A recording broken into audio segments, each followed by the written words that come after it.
Como presidente de la República, he constatado directamente todas estas anomalías y me he sentido en la responsabilidad de asumir una actitud de excepción para procurar acelerar. El mal que hacen los hombres vive después de ellos. El bien a menudo se entierra con sus huesos. Es una frase que, en contraste, encaja perfectamente con la tragedia nacional y el inconsciente colectivo que inevitablemente refleja cómo la corrupción se convierte en una epidemia regional que sobrevive hasta nuestros días. En este video les daremos a conocer el respectivo análisis del capítulo 7 de la historia de la corrupción, de Alfonso Quirós. Remozando la corrupción. Eran épocas de elecciones presidenciales. Mario Vargas Llosa era un fuerte candidato para ser el líder de Estado. Este candidato estaba representado por las ideas contra el abuso del poder y la corrupción, que más tarde llegó a segunda ronda contra la principal sorpresa de ese proceso electoral, Alberto Fujimori, que en esos años este último no era más que un desconocido con un partido político nada coherente. A pesar de todo, Fujimori llega al gobierno y con él también ascendería un personaje aborrecido de la historia de la corrupción, Vladimiro Montesinos. Montesinos era un abogado con bastante influencia, ya que estaba relacionado con importantes militares, como secretario personal de los muchos de ellos que fungían como ministros. De igual forma, mantenía numerosas conexiones clandestinas con la CIA y con bandas de narcotraficantes, como en el caso de Villa Coca, constituido nada más que por traficantes y policías. Fujimori y Montesinos llegan a tener su primer encuentro por un problema tributario que tenía este primer personaje. No pasa mucho tiempo hasta que Montesinos llega al gobierno con Fujimori, ocupando la presidencia del Servicio de Inteligencia Nacional, centro que sirve para las grabaciones de distintos personajes de entretenimiento, la política y los negocios, y donde también era el búnker donde se tomaban las decisiones importantes de poder. La transferencia de mando incluía la transferencia de puestos de confianza dentro de la Fiscalía de la Nación y la Contraloría General de la República. A partir de ello es que empiezan a operar en actividades delictivas, como en el desvío ilícito de fondos oficiales de defensa e inteligencia, los sobornos, las comisiones ilegales en las adquisiciones de material militar y los cupos impuestos a las actividades del narcotráfico en la zona de la selva, que principalmente eran controlados por los militares. De una u otra forma tenían que pagarle con los ingresos de estos impuestos al séquito político de Fujimori. Sin embargo, el otro gran objetivo era el de realizar una purga de testigos, callar bocas y hacer requisa de información que evidenciaba estos actos.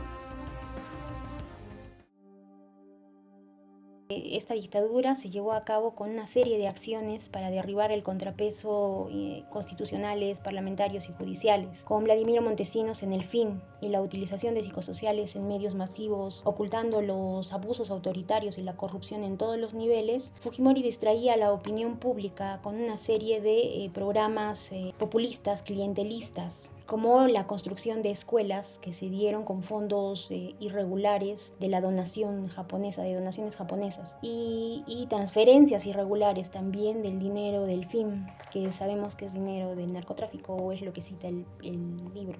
En 1991 el Congreso, la Cámara de Diputados le cede el poder a Alberto Fujimori por 150 días con la ley 25327 para que pueda emitir una serie de decretos. Durante el gobierno de Alberto Fujimori, comprendido del año de 1990 al 2000, se creó una amplia red de corrupción que incluía gran porcentaje de la élite política y económica del Perú. El núcleo principal de toda esta red estaba compuesta por el dúo Fujimori-Montesinos.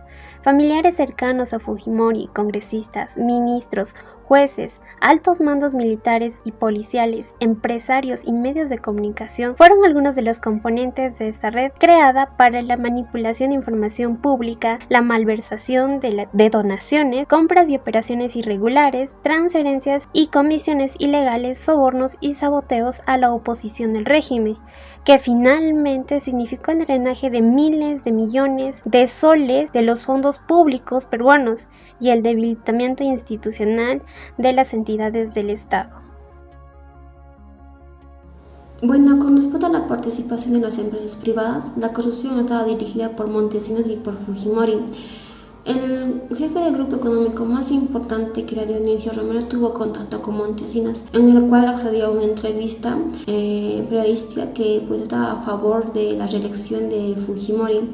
Otro banquero importante que se reunía secretamente con Montesinos fue Eugenio Bertini, que era el gerente general del Banco BIS. También estaba involucrada el Banco Latino, que era el buque insignia del grupo económico Picasso, que al final fue liquidada a costa del Estado debido a que violaba algunas normas bancarias. Y también otros bancos como Banco Nuevo Mundo, Banex, Banco República, Orión, Serbanco y Finsur.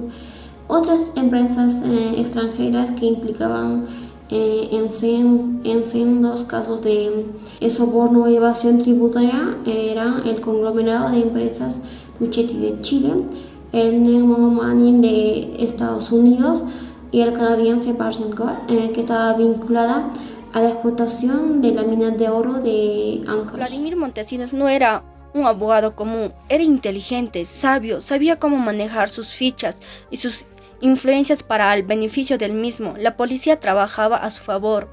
Además, Montesinos montó una maquinaria corrupta en donde tenía su centro en el SIN, Servicio de Impuestos Nacionales, y en eso estaban envueltos policías, fiscales y jueces. Además, el uso y el abuso de la información de la inteligencia generó poder y dinero, esto para Montesinos y para todos sus aliados, que en cada nombramiento importante en las Fuerzas Armadas y en los Ministerios de Defensa Interior era supervisado y aprobado por Montesinos, para lo cual Montesinos obtenía toda la información de la policía, se movía escogiendo nuevos clientes, negocios y nuevos presas, de alguna manera haciendo uso de sus contactos judiciales policiales, ya que las autoridades militares todos estaban envueltos en sobornos, comisiones ilícitas en la compra de armas, materiales, así como también en las comisiones de transacciones para el logro personal, ¿no? Entonces es aquí donde nos hemos dado cuenta que muchas de las situaciones de las cuales estamos viviendo en el país es gracias a la ignorancia en nuestra historia, la ignorancia de no darnos cuenta que podemos caer en repetir esta misma situación, y nosotros estamos para poder mejorar el país de alguna manera e incentivar lo que es la convivencia, a la ciudadanía, el amor para nuestra patria, y así poder evitar lo que es traicionar a nuestra patria. En 1980, tras el impacto económico y sociopolítico y las constantes negociaciones entre Montesinos y los militares, trajo con ello la caída del régimen político. En 1990, Fujimori reorganizó el Ministerio del Interior para así poder trabajar de forma secreta con el apoyo al narcotráfico. Tras las constantes tensiones y problemáticas en el Perú, se crearon agencias internacionales como la CIA y la DEA que ayudaban a poder reducir el narcotráfico. En 1992 se creó el decreto ejecutivo en el que se le daba nuevas funciones al ejército. En cuanto a los puertos, eran encargados la Fuerza Marina, los aeropuertos, las Fuerzas Aéreas. En el año 2000, este fue el año de la caída entre la asociación de Montesinos y Fujimori. En 1998, el Poder Judicial y el Poder Legislativo rechazan los referéndums en contra de la reelección de Fujimori. Ese mismo año, el gobierno peruano se entera sobre el fraude electoral en cuanto al segundo gobierno de Fujimori. La bomba que estalló y la caída entre la asociación de Fujimori y Montesinos fueron los pladivideos en el que se le entrega a Montesinos $15,000 por el narcotráfico. El 20 de noviembre del 2000, Fujimori desde Tokio transmitió un fax renunciando a la presidencia al gobierno peruano. Tras la renuncia de Alberto Fujimori llegó el gobierno de transición de Valentín Paniagua, y Vladimiro Montesinos fue arrestado el año 2001 y extraditado al gobierno venezolano del presidente Hugo Chávez, quien hizo que se enfrentara a numerosos cargos y penas de de prisión. Si bien es cierto, a lo largo de la historia existió muchos gobiernos de abuso de poder, pero sin embargo nadie superó al dúo de Fujimori y Montesinos en cuanto al problema de la corrupción. Se ha estimado que el costo anual de la corrupción durante el régimen del gobierno, durante los dos gobiernos de Fujimori, fueron alrededor de 14.000 y 20.000 millones de dólares. Es importante poder identificar, procesar y analizar los aspectos de la corrupción y pues que estos años de historia nos sirva de experiencia e inspiración y para poder conocer cuáles fueron las reformas constitucionales y los cambios a través de los años, ¿no? Y tengamos como que una identidad genuina para poder apoyar al desarrollo social y económico de nuestro país. Nosotros como administradores y futuros gestores públicos debemos tomar buenas decisiones y actuar de forma transparente en el rol que cumplamos.